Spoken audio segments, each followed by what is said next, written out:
Hello everyone, very nice to see you. So we're not officially started yet, but we're just opening a few minutes early so I can say hello to you all. So I'm Satyadasa, and I'm here with Satyadasa, who's going to be teaching the class, and with Danny and Alex, who are the team tonight. So very warm welcome, and it'd be lovely if you want to say hello, say your name, say where you're from, then you can put that in the chat box and Alex will tell me who's here. Yeah, so we have a few people tuning in already. We have Sophie from Haringey.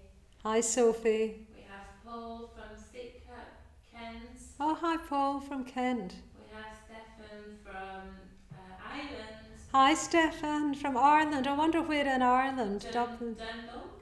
Oh, from Dundalk. Hi Stefan. Yeah. Great. We have Goldie from Port Talbot. Okay, who's that? Goldie? Goldie. I don't know how to Goodip. Good. Sorry if we're not pronouncing your name properly. James from Battersea. Hi James. Good, so welcome everyone, and particularly welcome if anybody's here for the first time to our online classes at London Buddhist Centre. And I know many of you will be faithful followers of our online classes, so very welcome back. Very nice to see you all. So we'll just give it another half minute or so before we officially open.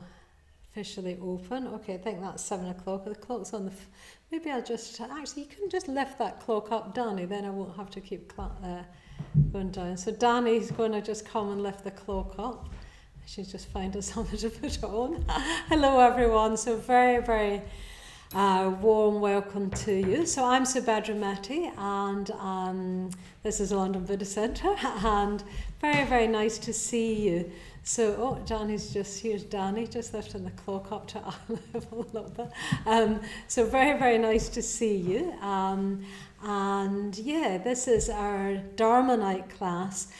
And what we've been having at the moment is a drop-in series, and this is week 5, and we're looking at the mandala of the 5 Buddhas, but we'll say much more about what that means in a moment when I hand you over to Satyadasa. So how it will work is this. So in a minute, we'll do just a little mini meditation, just 3 or 4 minutes, just to arrive, just to settle. And then I'll hand over to Satyadasa, and he'll give us our Dharma talk for the evening and also lead us in a meditation. That will take us up to about 5 to 8, something like that. Then we'll have a break for 5 minutes. And after that, we'll both be here, and then that's a chance for you to ask us questions or give us any responses to what you've heard. And we'll do our best to respond to any questions that you might have. So... and then we'll end with a mantra to the Buddha that we're exploring tonight, and a little transference of merits dedication ritual. Little, but very, very important. In a way, you could say the most important part of the evening is ending with that transference of merit. So that's the shape of the evening. That'll take us up until 8:30. Okay, so good. So let's start with just a little meditation. So just sit comfortably. Some of you might have meditation cushions.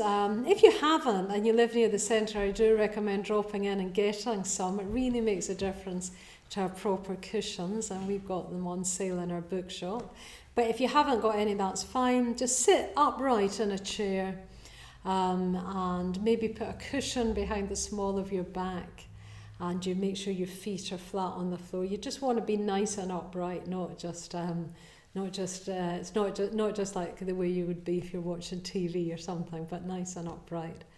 Good, and we'll just dim the lights here. Danny will just do that.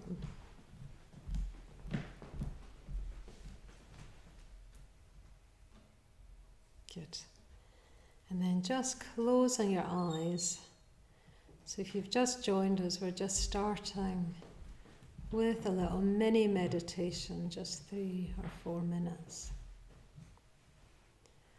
Just to arrive. So maybe just taking a few deeper breaths.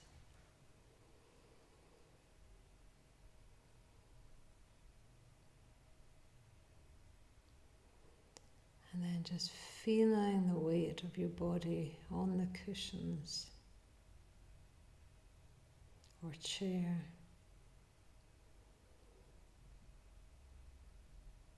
Seeing if you can get a sense of more and more of your weight dropping down through the cushions or chair and through the floor.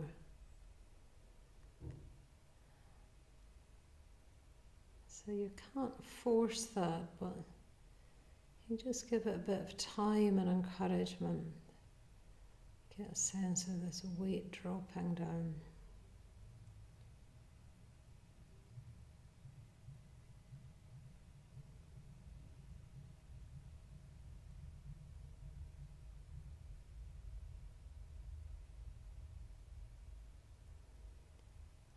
As your weight goes down, the rest of your torso rising up.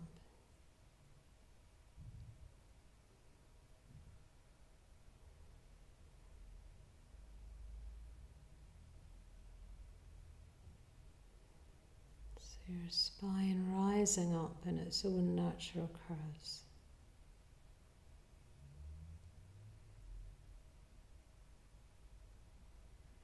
Head just poised.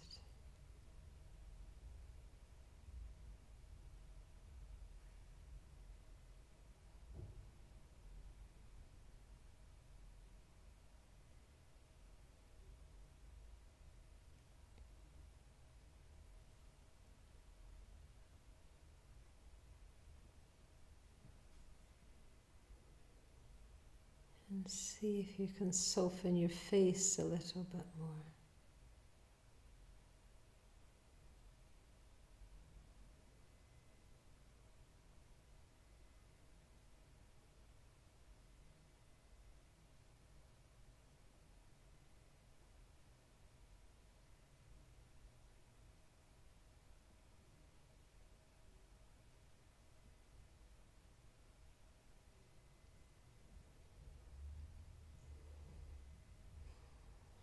And just noticing that your body is breathing. So your body's breathing all by itself. You don't need to make any effort to breathe. All you're doing is paying attention.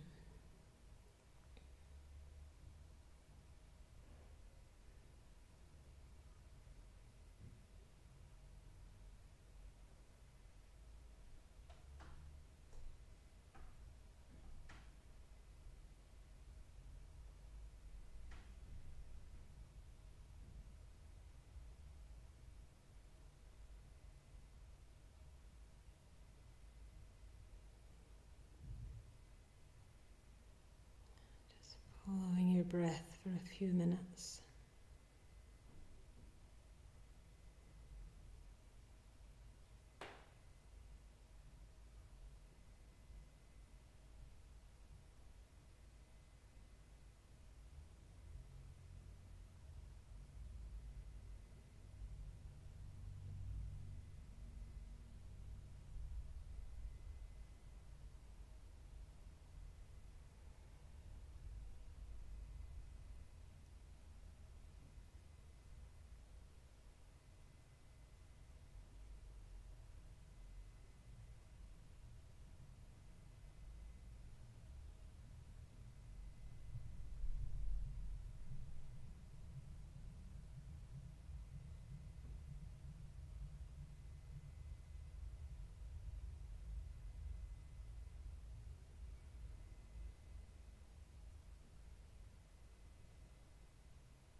And then when you're ready, in your own time, just opening your eyes and bringing this little meditation to a close.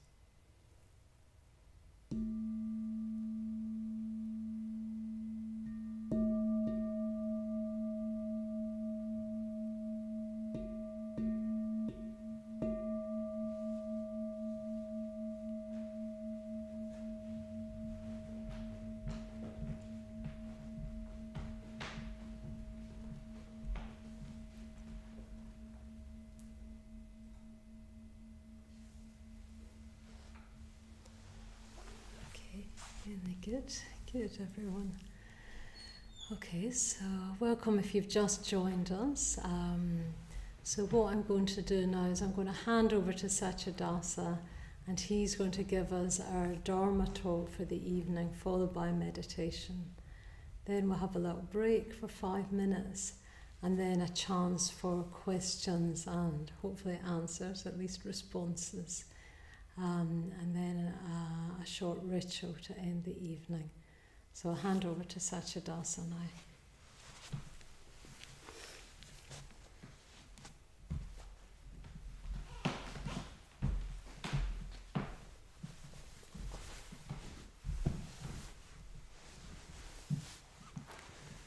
Thank you very much, Subhadramati. So, well done if you've been with us through all the 5 Buddhas of the 5 Buddha mandala, this ancient system. I was trying to find some information on where it actually originated, and it seems to be rather mysterious. It just emerged many hundreds of years ago, if not thousands, and it's the system of the 5 Buddhas. So we've been through the mandala now. We've been through the east, the rising sun, the deep blue of Akshobhya, the south, Ratnasambhava at noontime, the yellow Buddha, the west, Amitabha, the west of the setting sun, and the north, the mysterious deep green of the north in Amoga City. And we've explored these a little bit. I mean, they're symbols, so they're sort of infinitely rich, and they contain many different, correspondences and all sorts of things. You could dive into them. So, but this evening we're coming to the last of this 5 Buddha mandala, called Virochana, a very mysterious figure. I didn't know much about Virochana. In some ways, I was preparing this talk. But he's not such a common figure to talk about, but I'm going to have a go this evening. The subject of our talk is how to have a fulfilled mind. This is a slightly strange expression, I think. We normally would talk about how to have a fulfilled life, I think, that more natural expression. So hopefully it will relate to that a bit, and we're going to explore some images of Virochana and other images, and end up with a meditation which will be drawn from a poem. So that's where we're going to go. So the fulfilled mind. I guess that most of us would like fulfillment in life. We would like meaning, satisfaction. We would like some of our purposes to work out, some achievements, maybe some recognition. Something in the way that we grow, that our relationships flourish. We are, in a sense, I would say, unless we're full of cynicism and despair, we're searching for something, and that could be described as fulfillment. Maybe, probably every day we don't wake up and say, I want to be fulfilled today, that's maybe not natural. But when we think more deeply, yes, there is that current of wishing to be fulfilled. And, in the broadest possible terms, Virochana represents the movement from ignorance to awakening. A Virochana is the embodiment of the essence of reality itself. And, that movement from self-concern, self-infatuation, preoccupation, towards this image of awakening is huge. And how the Buddhist path might talk about some sense of fulfillment. So it's a deep sense of fulfillment that is beyond all of our various purposes. Not to denigrate those purposes, we all have things we want to achieve in life, and that's perfectly normal and to be encouraged. You want to have purposes in life, but there's a greater journey that's implied in the Buddhist path to a deeper sort of fulfillment. So that's sort of the general picture of fulfillment. I had a thought then and I've forgotten it. Isn't that the way that it goes? So what I thought would be interesting is it came up last week, is that people were asking questions about the nature of images and what an image is. And so it occurred to me that we have images of fulfillment very often, and I wanted to explore tonight some images of fulfillment and see how that develops. And then look at nature and the role of nature in our appreciation of images. And then finally moving on to the image of Virochana, who is a Buddha, who is a blazing white-robed Buddha, just diaphanous like all the Buddhas, made of light, pure light, often holding a golden wheel, seated on a throne supported by lions, with all the signs of majesty and centrality and essence, just the essence. So it's an incredible figure. I have resisted looking at any figure, picture of Virochana to do this talk. I've just not bothered to look at them because that reduces it in my mind. I've listened to the description, and particularly with Virochana, he's associated with the sun and the solar energy. So I'm going to talk a bit about the sun, which is a marvelous image of nature to dwell on. But okay, so backpedaling, so images. My contention, and you can see what you think about this, is that we're creatures of image. We're much more creatures of image than we are creatures of nice, practical, reasonable things. We probably go around thinking we're doing all the things we do for good reasons and solid, sensible, scientific reasons. But actually, we're really compelled. Where we find meaning is in images. We're driven by images. So, in childhood, could I get a glass of water? Actually, would somebody mind getting me a glass of? I didn't get one. In childhood, thanks very much, Danny. We bathe in images, don't we? We're just natural creatures of images. You don't need to talk a child into playing princesses and princes or soldiers or train operators. Children, their native environment is living in images. When we get a bit older, we're still like that in our teenage years. The self has appeared more as an image, so there's a bit more self-consciousness, was a lot more when you're a teenager. So we image ourselves in the world. So I used to hang around with, I wasn't a goth, but I had quite a few friends who were goth, and I quite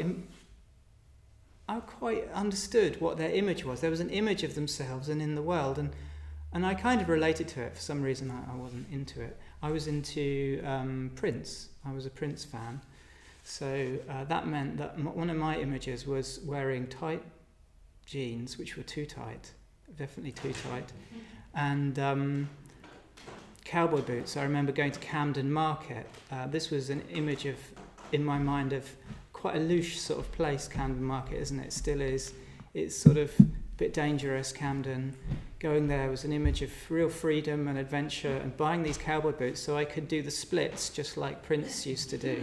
Slide down and slide up in my tight jeans. That's enough of an image. Of course, sex and romance, these are images. Again, you don't need to talk teenagers into images. The specific images that arise will depend on our society and our circumstances, but we don't really need to be talked into these things. We live in a world where we're imaging ourselves. I was a big Bob Dylan fan, and part of that, if you love a singer or a kind of someone like that, you're imaging yourself as them. Bob Dylan as the kind of the artist, the kind of person who knows, the person who kind of prophesizes and it has blazing kind of insights. So I kind of get this another image. We live with images of ourselves and the world, and they're quite exciting. And that's how we really think about. Well, we don't think about, I'm having an image of myself.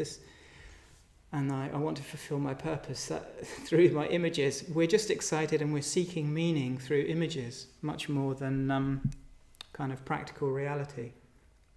Of course, then images of, whether we're good or bad can come in there, or whether we're this kind of person or that kind of person. At a certain level, that kind of self-imaging can happen.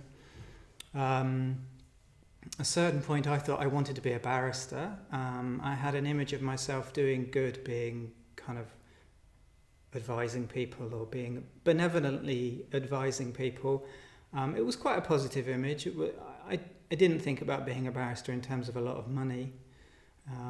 But there was also in that image was a sense of being clever and being in control and being able to, find that security of the intellect or the mind.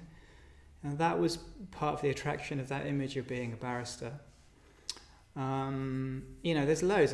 You can have images of marriage and what family life would mean, and these are all rich images that appear to us as we grow. Then there's the power of advertising. So advertising, the advertisers know the power of images. That's obvious, isn't it? They know that we seek fulfillment through images. I grew up in the 1980s. I was born in the 70s. I grew up in the 80s. The advert that really I remember, there's so many great adverts in the 80s. One is the Daz Automatic. Do you remember Daz Automatic? It was a slightly put upon housewife. Can't get her husband's shirts clean. There's a couple of kids. They're slightly misbehaving, but they're quite pleasant looking kids. Daz Automatic comes along, the shirts are ping, the children start behaving, and the husband comes home and there's a little bit of repartee between them, and you get the message that Daz is great and domestically bliss ensues. Now the advertisers don't need to try to tell you exactly how your washing powder is going to make you fulfilled in your family life.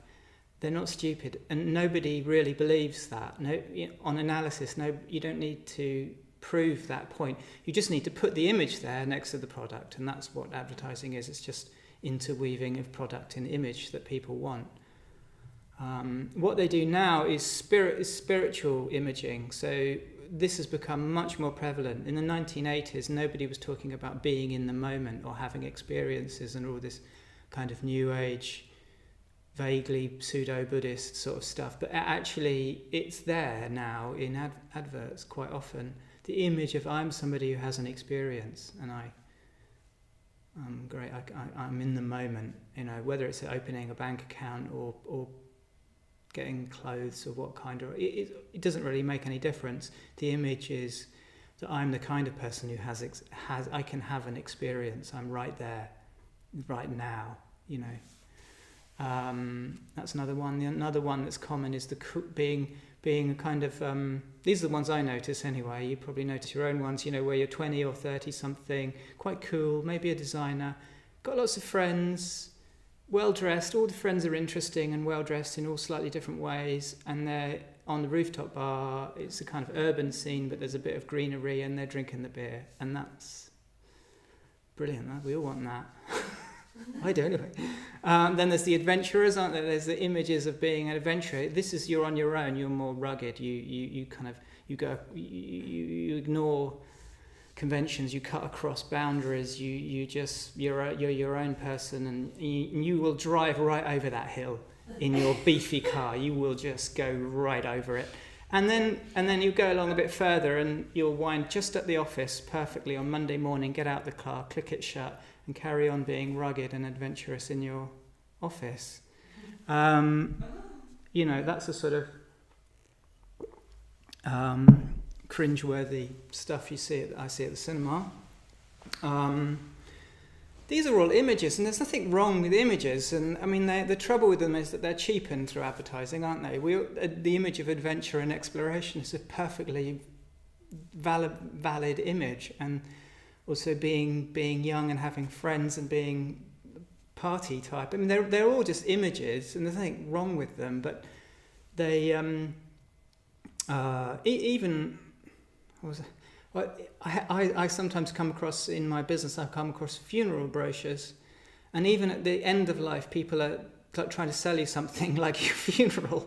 So then everyone is sort of in their 70s in the pictures, but they look great. They just look like they've just been on a cruise. They've just got back, silver hair, really good dentistry.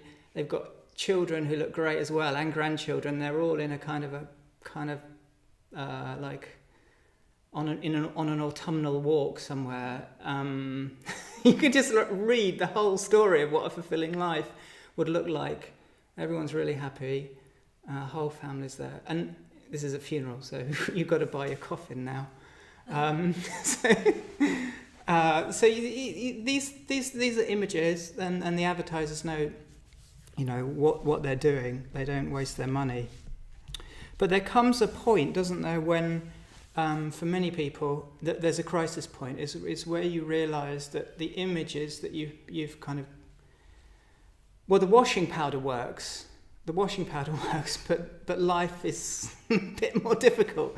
It doesn't quite deliver in the way that maybe you thought it would growing up, or the promises don't seem to shape out. And I think this can be the case, whether you've succeeded or whether you regard yourself as a failure. So for example, had I followed through on the image of being a barrister, I might have become a good barrister.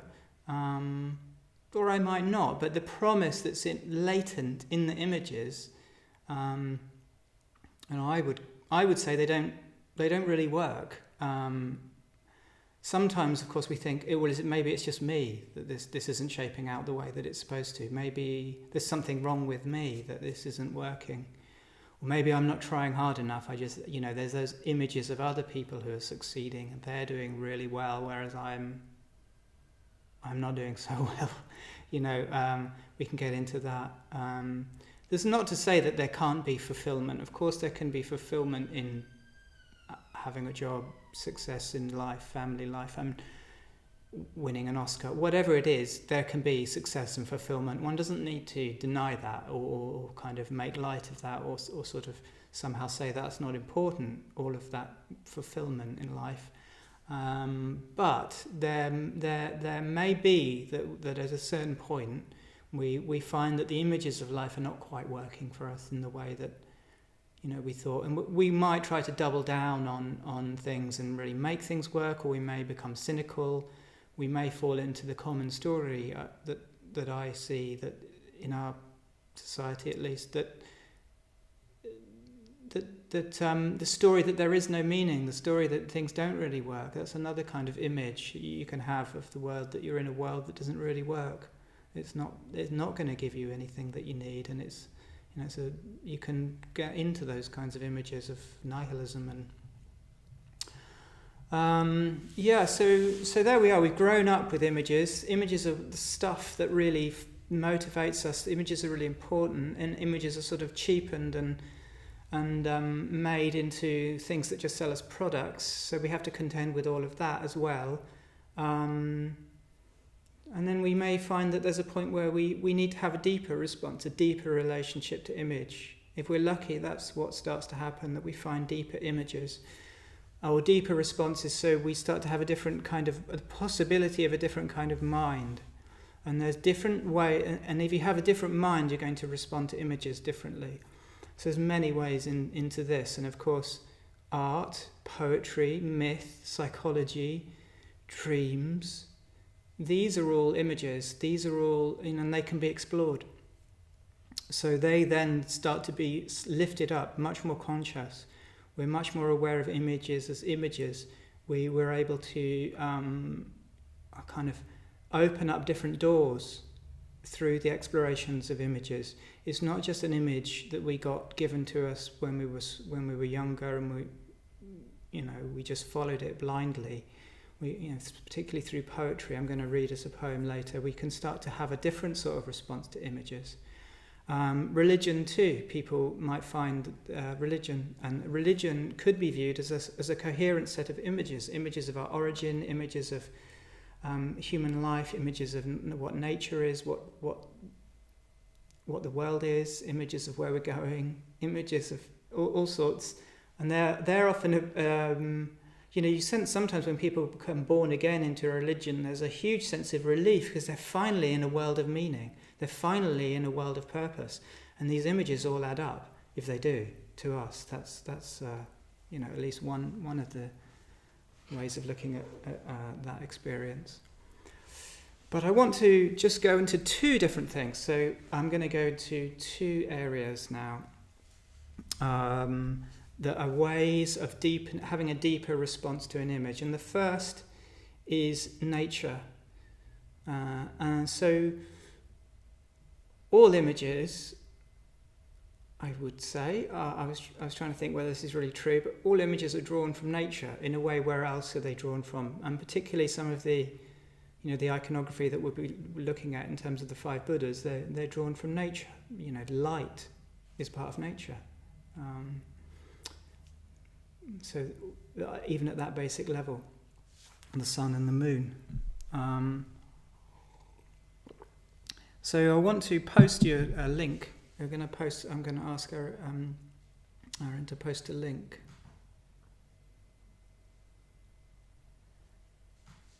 So this is a sonnet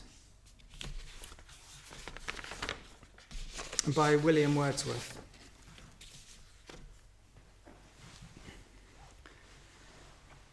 And it says a lot. So it was written by William Wordsworth, who's a romantic poet about 200 years ago. And it was written in the Industrial Revolution, so at the beginning of the Industrial Revolution. Is it up there? Great, thanks. So it goes, "The world is too much with us, late and soon, getting and spending, we lay waste our powers. Little we see in nature that is ours." So the world is too much with us, late and soon, getting and spending, we lay waste our powers. Little we see in nature that is ours. That's the first few lines. It's a very famous sonnet. So the world is too much with us, and I take that to mean that we're so involved in the smaller things. We're so involved in our practical purposes and our human-made world. Late and soon, getting and spending. We late and soon is an image of being out of kilter with things, either late or soon. Getting and spending, we lay waste our powers. Well, you could say that about us now. This is a very modern poem. Little we see in nature that is ours. So we don't see things. We don't see our connection to nature anymore. He thought the Industrial Revolution was occluding our relationship with nature, putting us out of joint with nature. And how much so that more so that is now. So the power of images, the more we are. So, for example, I was at Stonehenge at the weekend, and at Stonehenge, one of the questions is how did they get those stones? They're so heavy. How did they get them across the landscape? And a lot of the fascination seems to rest on that. But of course, for the people who are at Stonehenge, the sun was the main. The sun and the solstices were an absolutely vivid and integral part of their lives.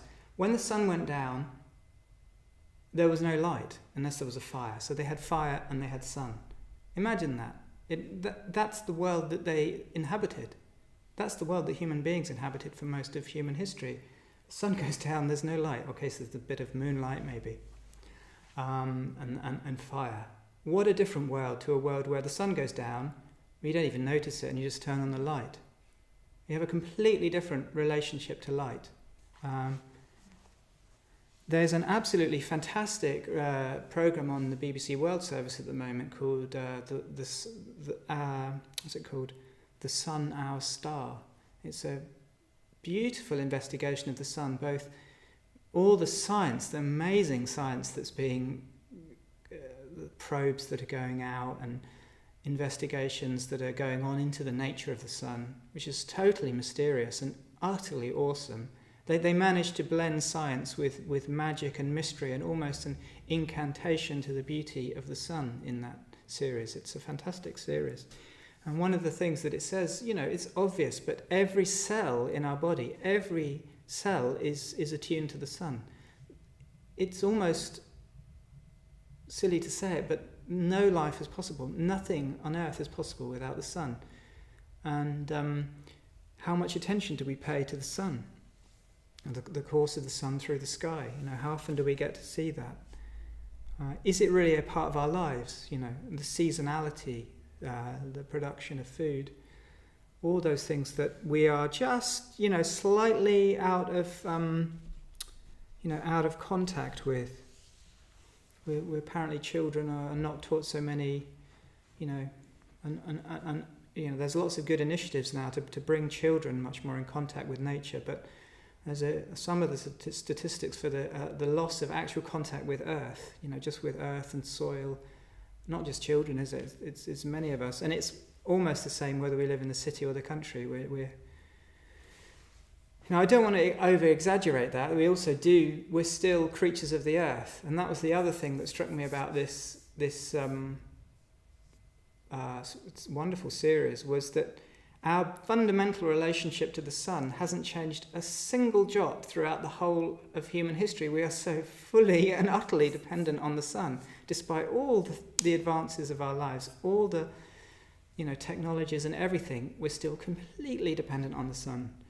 And the recognition of that relationship and the sun as a symbol, in his great book on the 5 Buddhas, Vasantra starts to talk about these natural images as part of our psychic economy. There is no dividing line between the sun and the image of the sun. You can't separate the sun from the image that you have of it.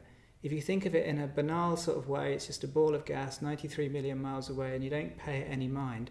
But when you start to open to the mystery and the awe of the sun, you know, and it has this, I find the science of it absolutely fascinating. That the corona is extraordinary. It's full of colours. Now, Virochana is a blazing white, but also is surrounded by rainbows, like a coronal mass of. The different layers of the sun are extraordinary, and the heat takes a million years to go from the core to the outside of the sun. You get all these facts, and you can dwell in them. Also, image, you know, poetry, the imagery of art vivifies our sense of the natural world. So they work together. And we can, I believe, bring back some of this that we've lost. I don't think there's anything that could compensate us really for the loss of the connection with nature. Recently, I was in the Mediterranean. I was swimming. It was beautiful, but there was hardly any life in the Mediterranean. Not where I was, and my understanding is that it's, you know, an enormous loss since Wordsworth's day of life in the ocean. I mean, there's nothing that can really compensate for the loss of nature, and certainly the loss of. Well, that's my feeling. I mean, I find that quite a painful reflection. You know, the loss of nature, and on top of all the other things that one can say about the loss of nature, the loss of topsoils, the loss of food, the loss of, you know, all the things that nature gives us, you know, obviously food being the primary one. There's a loss of imagination. Our images come from nature, and our capacity to imagine is so tied up with the natural world. And as the natural world depletes and degrades, so will our imagination. So anyway, that's a long thing to say. That's the first few lines, but he says, "We've given our hearts away, a sordid boon." He calls the whole of the Industrial Revolution a sordid boon, which is a strange image. A boon is like a really good thing, and sordid, well, you know what sordid means. It's a contradiction, and there's a contradiction in what we get from all our technologies, which we do enjoy and which are a boon, and then something else about that bargain that isn't so good. And he says, "The sea that bears her bosom to the moon, the winds that will be howling at all hours and are upgathered now like sleeping flowers. For this, for everything, we are out of tune. It moves us not." And he says, rather shockingly for a Christian, "Great God, I'd rather be a pagan suckled in a creed outworn. So might I, standing on this pleasantly, have glimpses that would make me less forlorn. have sight of Proteus rising from the sea, or hear old Triton blow his wreathed horn. So he'd rather be a pagan, and that's a common feeling that I get sometimes. I'd rather be a pagan. I'd rather have some real contact with something real. This is urgent, and he was feeling this 200 years ago, and we just carried on ever since, haven't we? That's the romantic in Wordsworth, looking back to a time when there was a more vivid connection with the cycles of nature. So I love that poem. The world is too much with us, and there's a link. So if you want to look at that poem. So nature is involved in these images. So I finally want to bring us to Virochana, who I've already mentioned. Virochana is at the center. Virochana is the essence of the awakening of the Buddhas. All the Buddhas participate in the same thing, and that is reality. So, and the image of being at the center is there's no direction. All the other Buddhas in the mandala have a direction associated with them, but this is the image of having no direction. In a sense, it's the centerless center. It's the center that is the essence. So it's the center as an image of that which is essential everywhere. And as I said, it's a magisterial image of someone supported by a throne, supported by lions, surrounded by rainbows, and holding this golden wheel, which is the teaching. It's the wheel of the Dharma, and the mudra is the teaching mudra. So it's the teaching and the giving of reality. So there's many things that one could say about all these images, and as I say, I decided not to look at any sort of representational pictures of Virochana, but rather just to dwell on, say, light. To look at light, to imagine the sun, and I've been reading some poems about the sun. What do these things resonate? If we're to bring the natural world, the symbolism of the natural world, the image of the sun naturally suggests spiritual qualities. It's so ripe for spiritual qualities. Compassion is the obvious one with the sun. The sun pours out endlessly. It's continually giving. It's a vision of unconditioned love. It doesn't sort of say, well, I'll give you some light if you give me something in return. It's unconditioned love. So it's an image of that. And when we do metta practice, I certainly do this sometimes, we can imagine receiving that unconditioned love just to get a taste of that, which we then find within us, that sense of a kind of something, or a love that is beyond self-concern, that is vast, that is infinite. We can also imagine the sun within us. That's another thing that people do. And we can talk about the sun, and we can imagine that this is receptivity to reality. The sun is at the center now, so it's an image of receiving. It's an image of we can just be open to the teachings, open to the teachings of reality. That's, it's bright. The sun is bright, and the teachings are bright. The sun, the Virochana is associated with apparently in the Tibetan system with the dawning of the clear light, the first light that arises in what's called the bardo, in the after-death state. And it's very bright. The light of reality is far too bright for most of us to stand, as is the sun, of course. We don't look directly at the sun at particular times of day. So receptivity to the teachings. What is it that we need to let go of? What is it about our old images, our self, the things that are not serving us that we need to let go of. What are we too full of something so that we can't really hear the teachings? How can we let go? Yeah? How can we let go of ideas about what we are, what limits us? These are all things that the image of receptivity. So in a way, it's a double image. It's an image of activity, active compassion, but we can also use it as an image of receptivity, just receiving the sun. And maybe an encouragement would be, when we see the sun, or indeed when we see the moon, to see what qualities there are in that for us. It might be, when we see the sun, it's beautiful, but what more? What more is the sun is pouring out to us, it's just giving to us all the time. I'm going to read a poem by Philip Larkin, who is called Solar, and I think it's an absolutely wonderful evocation of Vairochana. He really manages to evoke something of this quality of the sun.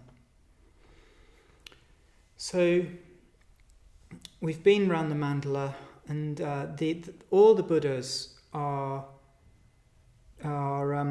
removing the conditionings of our mind. They're all images of the state when the conditioning of the mind has been removed and the mind is returned, if you like, or has found or discovered its natural state.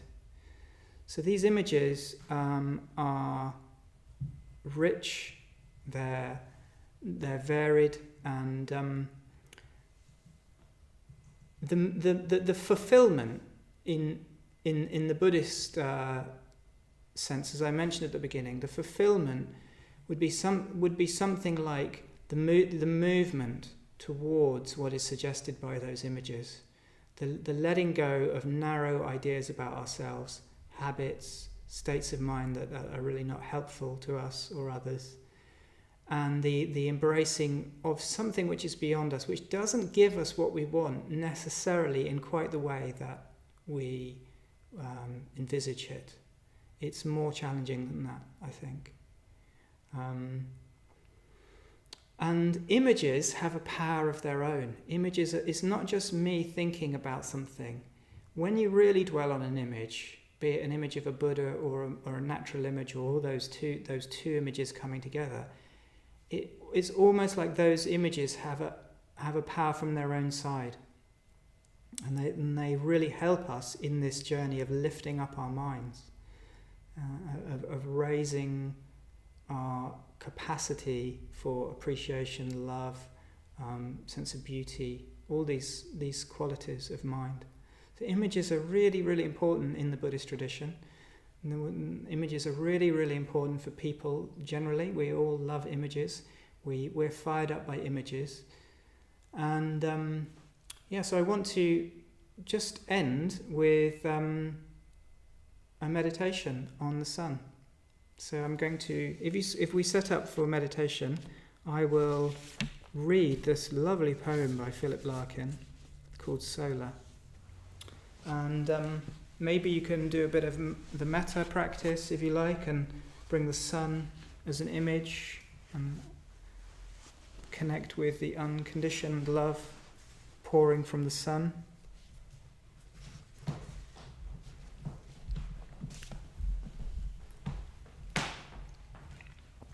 Or maybe just bring the images of the sun to mind in whatever way.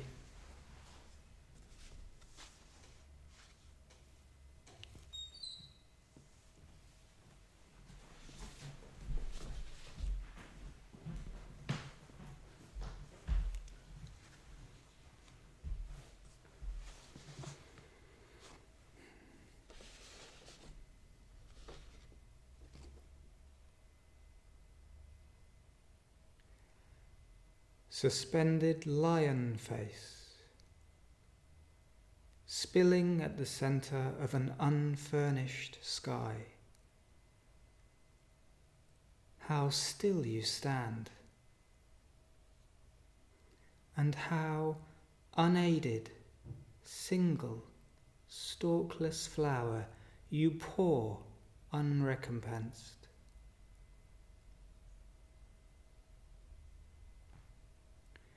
The eye sees you simplified by distance into an origin. Your petalled head of flames continuously exploding. Heat is the echo of your gold. Coined there among lonely horizontals, you exist openly. Our needs hourly climb and return like angels. Unclosing like a hand, you give forever.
So imagining the center of light, blazing light.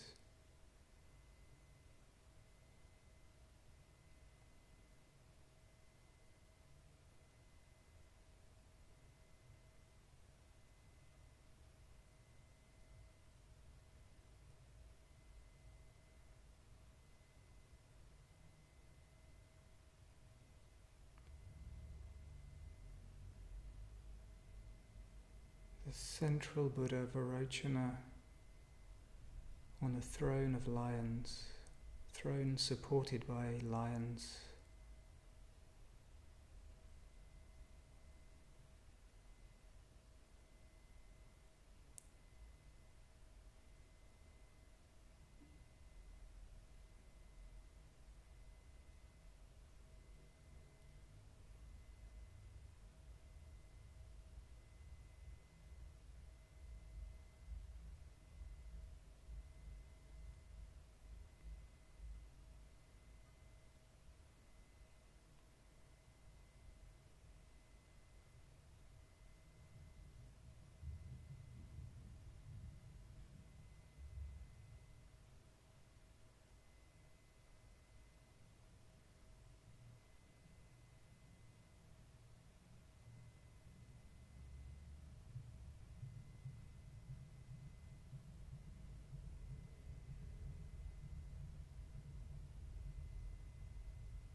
Holding a golden wheel.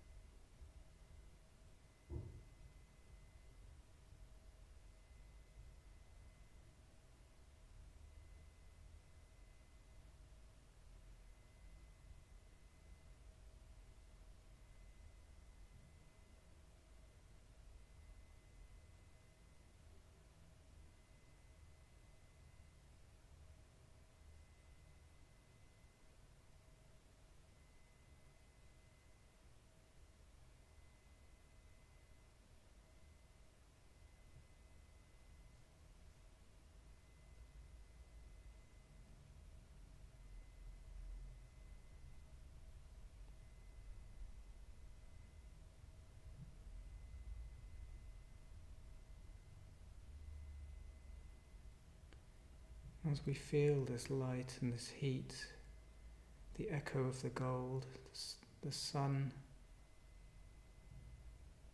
what is it that can be burnt away? What do we no longer need?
Okay, so we'll have a short break and we'll be back at 8 o'clock. So if you've got any questions, thoughts, reflections on the sun, do put them in the chat box and we'll respond to that shortly. See you soon.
there it is. Yeah, good. Good. Okay, welcome back everyone, and thanks very much, Satyadasa. We were just saying in the break how stimulating that talk was. A really great approach, actually. So this is your chance now to ask us any questions, any more questions about the nature of image, and any more questions about Virochana or this family of 5 Buddhas, this mandala of 5 Buddhas. And do feel free to ask us, and we'll do our best to respond, won't we? And so we've got about 20 minutes for questions. So, okay, I'm trying to look at the camera and look at Alex who's asking the questions. So if you see me looking sidelong, that's because I'm looking at Alex who's asking the questions. We have one question from Oliver. Aha. Who says, so I know that the sun is magnificent and that we can't survive without it. But he asks, however, it can also cause drought, dehydration, sunstroke, skin cancer. How do we reconcile this? So I didn't actually hear. It can also cause what, drought and stuff? Yeah, dehydration, sunstroke, skin cancer. So the sun, so Oliver, who's always, very nice to see Oliver, who's always got a good question. So the sun gives us life, but also, well, it could kill us, the sun as well. So how do we reconcile this? I wonder if it's I'll just go first. Sure, yeah. I wonder if it's a matter of reconciling it. We're not, it's not that it's the same with fire, isn't it? Fire is a symbol. It can cook our food and warm us, but it can burn us to death. Water can drown us, I don't know, I could go on, couldn't I? I think what I was understanding Satyadasa saying is we take something like, it's almost like we've got the sun with a small s, as it were, but then as it vivifies in our imagination, and our imagination itself is transformed, it's like the sun becomes more and more symbol, so it becomes more and more the sun with a capital S. You could, have a book, on a shelf, but then it becomes like book with a capital B, as it were. Everything has the potential to become a symbol, depending on the mind that perceives it. And looked at the other way around, given that we're always perceiving something, why not let our very perception become more and more, I don't know what word I'm looking for, like feed our perception with images that are more and more illumined, I guess. I was trying to resist using that word because it can sound a bit overused these days, but that's what we're trying to feed our imagination more and more with things that become more and more symbolic. Like anything can be a symbol, although some things are more likely to speak to our imaginations than others. But in the end, anything could be a symbol. I think our own teacher Bhante said that, well, you could, if you really saw a matchbox, like with real imagination, that could be a symbol for reality, but it's more likely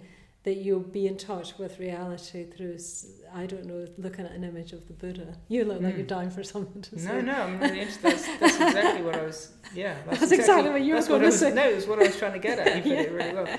When you said it was a symbol there, it reminded me that once something becomes symbolic and imagistic, it's capable of bearing many meanings. Yes. It's not one thing. And that can be annoying if we've got a literalistic mind and we want to know, what does that represent in the Virochana image? What does that represent? But so the image of life and the image of destruction, they might both be there. In symbolic depth, symbols have depth, and they all link up with each other as well. And each image is in a way into a much deeper, richer sense of connections. Yeah. I'm dying to say more about that, but I'm going to not, I'd because then we'd just be having a conversation with each other. So let's see if there's any more questions. Well, maybe you can carry on. There is no more question at the moment. So.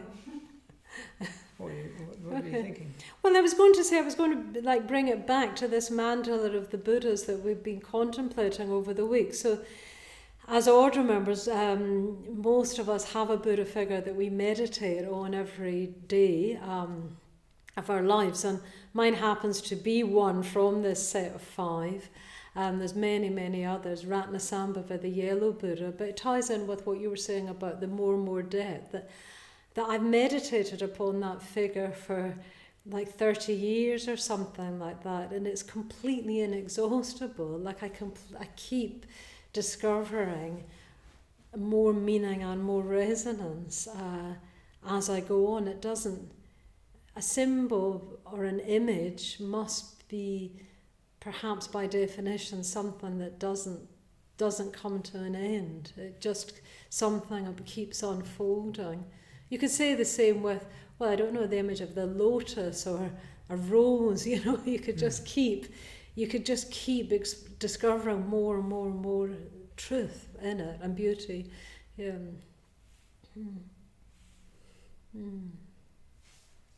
Is there any more? Okay, so do encourage you to. This is a good chance to ask any questions, so no questions too large or too small. Well, it might be too large, but we'll do our best. But what I'm trying to say is, don't be shy. So if there's any question on, any more, but we've now been round this whole mandala, for those of you that have been following the whole series, so, we've got the mandala as a whole. If there's anything about that, anything more about Virochana, anything more about, if you've just come along tonight and you're thinking, what are they talking about? Do feel free to ask us. So we have a question from Fred, who's more about the different type of images.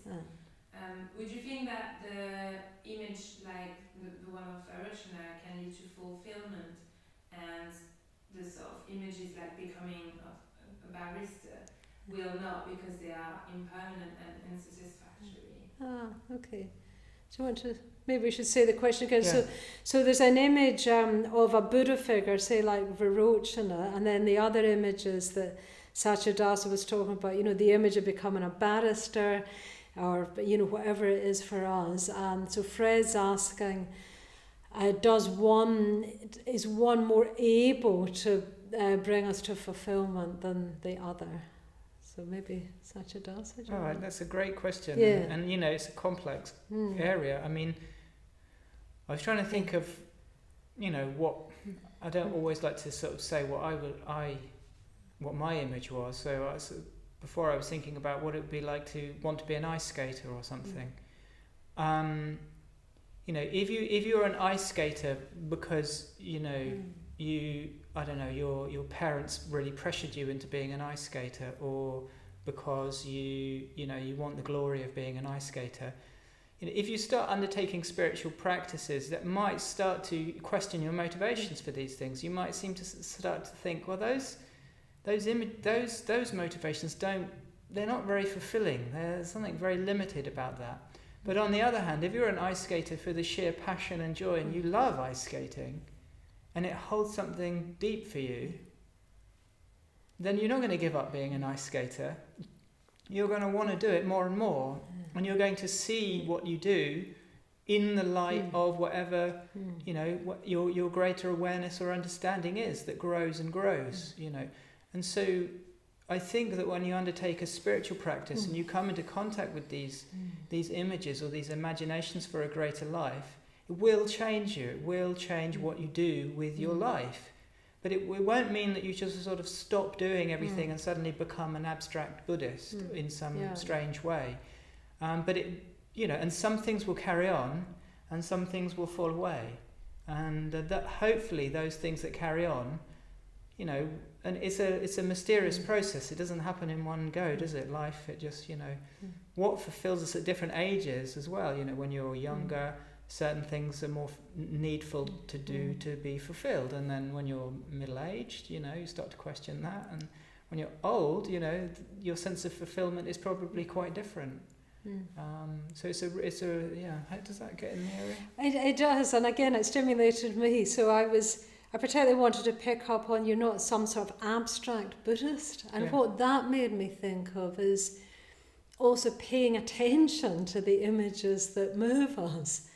So I was just really struck when you were talking about your talk. You said this image of a barrister, but it seemed to be driven by value, didn't it? You said, you wanted to help people, you wanted to be a positive influence in the world. So I think I wouldn't be what I'm trying to say is look for what images do move us in our own imagination, or even in a corny advert. If we find ourselves suddenly, embarrassingly, even moved by something that seems a bit even beneath us or something, it can actually be pointing, if we look more deeply, what is it? There's usually some quest in it, or some, you can find in it often. We usually find some wish for truth or beauty or goodness in some form, And I think that's important, maybe particularly as Buddhists, so that you don't end up doing what Satyadasa said, is trying to become sort of abstract Buddhist, that thinks, I'm a Buddhist now, I've only got to look at, pictures of the Buddha or something like that, or because then you end up building your spiritual life just without any foundations, just as a sort of tottering tower.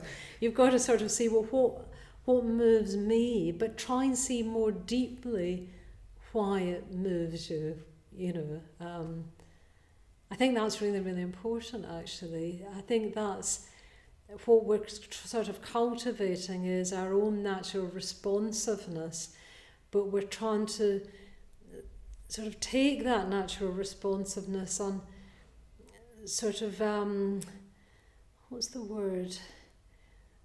Sort of feed it with more and more value in a way. But it's got to come from us first, this ability to respond. And what we will respond to is image, just like you said. So I hope that helps, Fred. It's quite a long, it's very stimulating question, in fact. Yeah.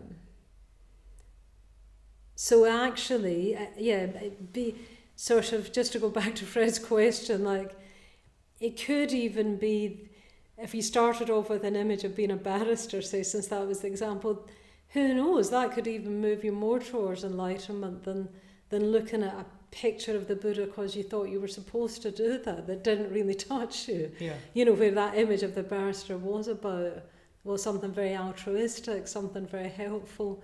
As long as you don't confuse the image with the actual thing in a way, as long as you know which sort of level you're dealing with, if that makes sense. Anyway, I better stop talking. Yeah. No, that's really interesting. It made me think a lot of people are passionate about being, social activism and environmental activism, which I'm very sort of interested in. And, many people are then they might say, well, how does that fit with Buddhism and things like that? And then it becomes very abstract. If you're passionate about something, you're generally just going to go and do it, aren't you? You're going to do. And then, of course, if you're sincere with your practice, your approach to something like activism might change over the years. You might stop doing it. You might start doing it and keep doing it in different ways.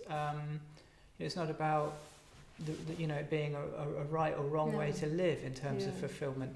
It's definitely, I meant to say it in the talk. The talk that I was trying to give was definitely not an ABC of how to have a fulfilled life.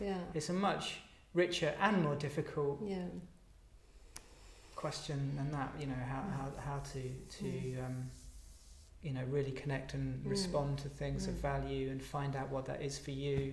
And then you've got to be creative, and you've got to find, overcome the obstacles of how one's going to live the kind of life we want. Yeah. And live with the fact that it's never satisfactory. Yeah. Good. So let's see if there's any more questions.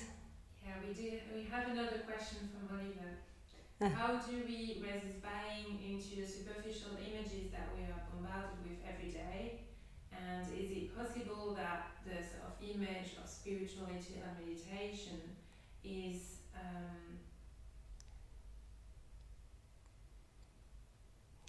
in a way it's sort of portrayed into this nowadays as well. Okay.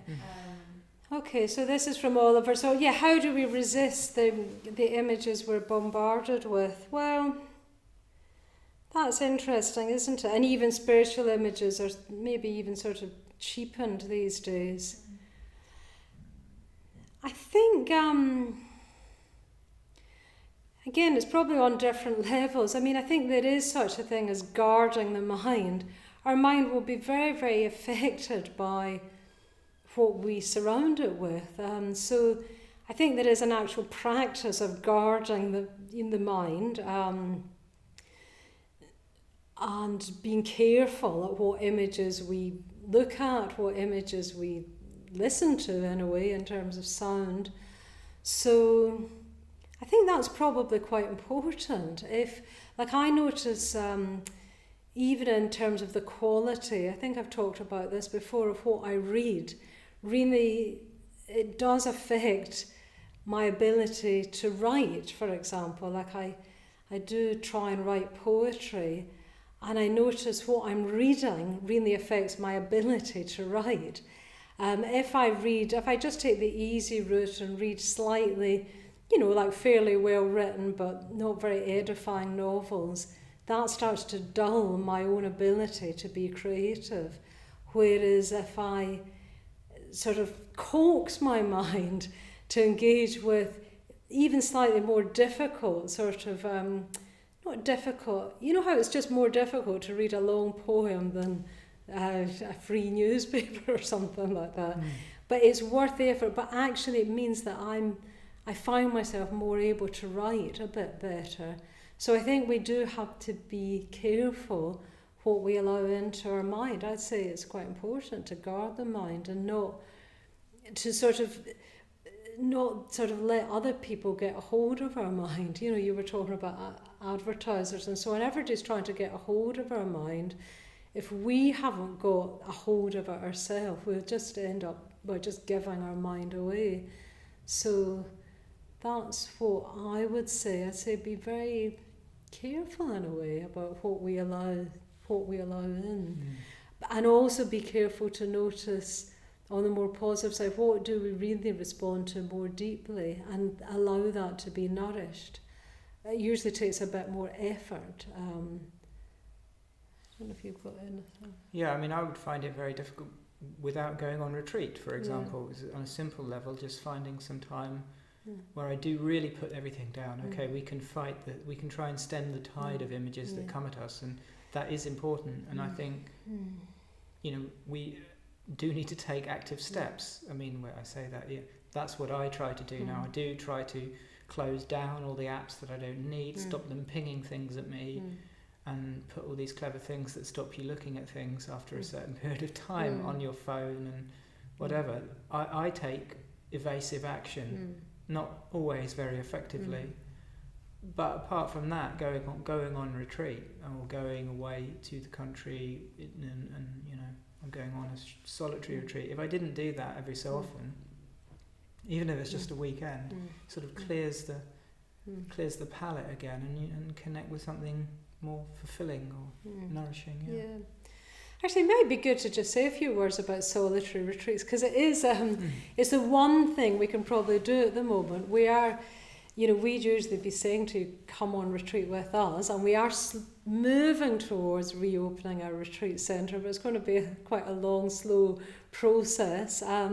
But one thing that now that things have eased, and while they have eased, I'd really encourage people, if you can, to go on a solitary retreat, which just literally means going away for a few days and turn everything off, all your phone and all your devices.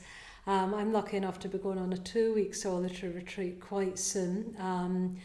I've gone away for as long as a couple of months myself before, but even if you can just go somewhere, can be just quite simple, where you can just be by yourself and switch everything off for even a long weekend or even a weekend, that will definitely deepen your imagination. By reducing the input in that way, you'll start seeing, you know, a flower more like a flower, as it were. You start seeing the sun more like the sun. That it would definitely have that effect. You don't have to force it, do you? No, you don't. You don't actually have to force it. Yeah. Yes, that's really important. On retreat, even just being quiet and on your own for a little Yeah. while. Usually, it's if you you know, we always say don't go straight onto a solitary retreat. Go on a retreat first, you know, because sometimes being on your own, you know, can be challenging as well. But I love this thing on a solitary retreat. It's just in the evenings, just sitting and watching the light fade, and it become really pitch dark. Usually we go on solitary retreats where we're in a fairly secluded sort of setting.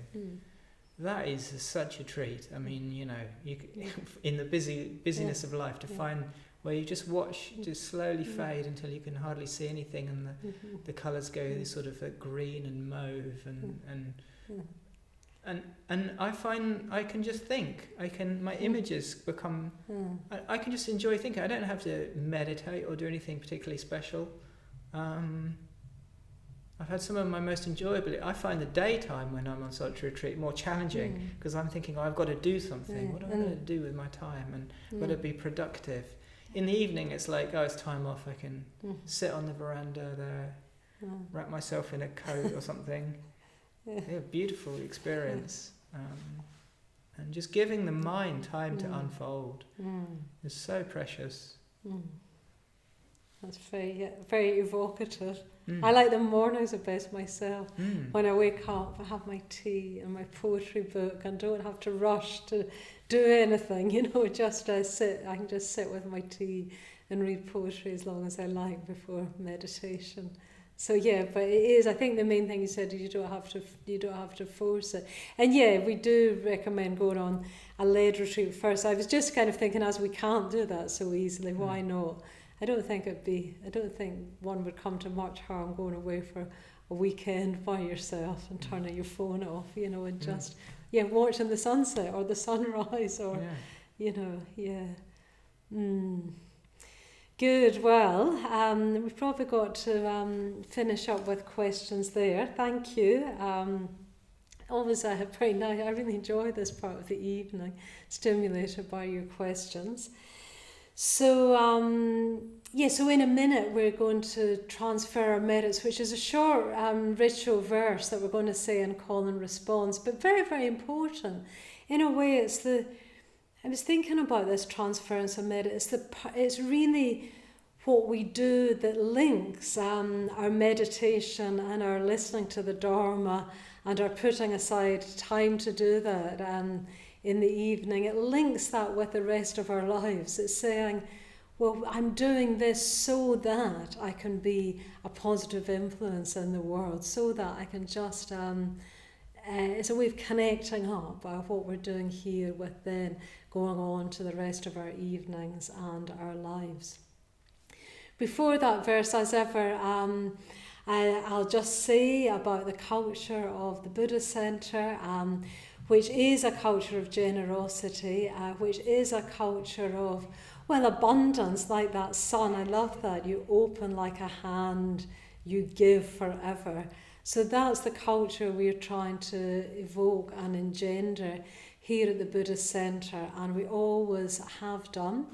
Satyadasa and I and Alex and Danny, we just come here of an evening. It's just an expression of our Dharma practice. We, in a way, I feel like I couldn't not do this as part of my Dharma practice. So we come here to, as best we can, share the Dharma.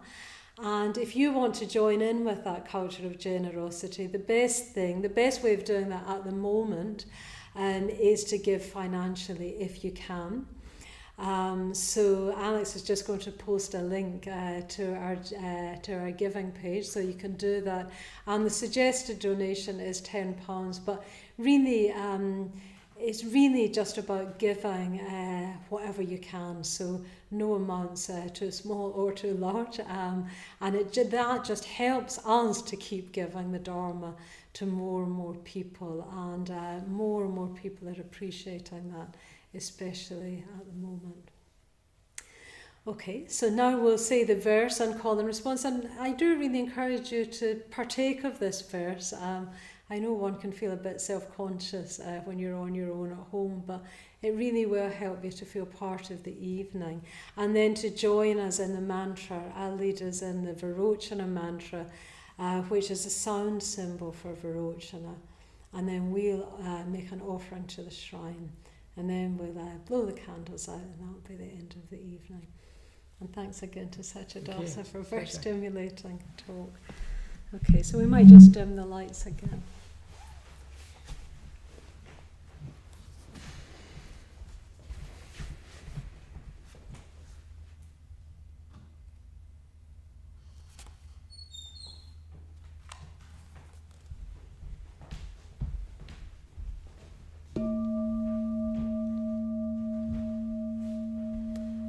Transference of merit and self-surrender.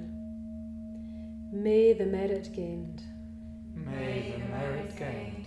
In my acting thus. In my acting thus. Go to the alleviation of the suffering of all beings. Go to the alleviation of the suffering of all beings. My personality throughout my existences. My personality throughout my existences. My possessions. My possessions. And my merit in all three ways. And my merit in all three ways. I give up without regard to myself. I give up without regard to myself. For the benefit of all beings. For the benefit of all beings. Just as the earth and other elements. Just as the earth and other elements. Are serviceable in many ways. Are serviceable in many ways. To the infinite number of beings. To the infinite number of beings. Inhabiting limitless space. Inhabiting limitless space. So may I become. So may I become. That which maintains all beings. That which maintains all beings. Situated throughout space. Situated throughout space. So long as all have not attained. So long as all have not attained. To peace. To peace.